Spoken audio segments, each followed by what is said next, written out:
How were Boston Tea Party's replica ships so accurately built? Imagine stepping onto a ship that feels like it's from the late 1700s, with every plank and nail just right. That's what the Boston Tea Party Ships and Museum has achieved with its replica vessels. These ships, the Beaver and the Eleanor, are not just models. They are true to the period in every detail. The secret to their accuracy lies in a mix of thorough research, traditional building methods, and authentic materials.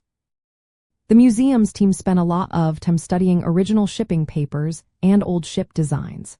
Since the Eleanor had no original plans, they used historical records to figure out her size and shape. They looked at tonnage figures and ship logs from that time to make sure they got her proportions right. When it came to construction, they used methods that shipbuilders in the 1700s would have used.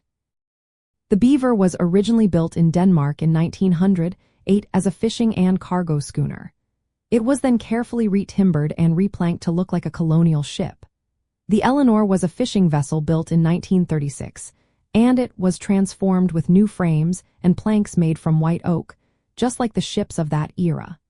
The builders used spikes and wooden pegs called trunnels to fasten everything together. These were the same kinds of fasteners colonial shipwrights used.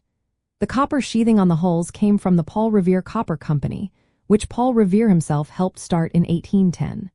Over 22,000 bronze nails were used to attach about 400 copper sheets to each ship. The decks are made from old fir planks reclaimed from a factory in Massachusetts, giving the ships an authentic look and feel. Every detail was handcrafted, from the rigging made in New Bedford to the hand-shaped dead eyes and blocks. The masts, bowsprit, and yards were built based on period illustrations and logs, ensuring they looked just right. The design of the Beaver was also changed during Reconstruction to resemble her sister ship, the Columbia, based on old paintings and logbooks. The Eleanor's sides, bow, and deck were reshaped to match her original form. When visitors walk aboard these ships, they get a real sense of what life was like in the 1700s. You can smell the tar and wood, hear the creaking of the timbers, and see the barrels and crates that would have been stored below deck. All of this shows how much effort went into making these ships as accurate as possible. The museum even plans to build a third ship, the Dartmouth, from scratch, using the same techniques and materials from the late 1700s. These ships are more than just museum displays.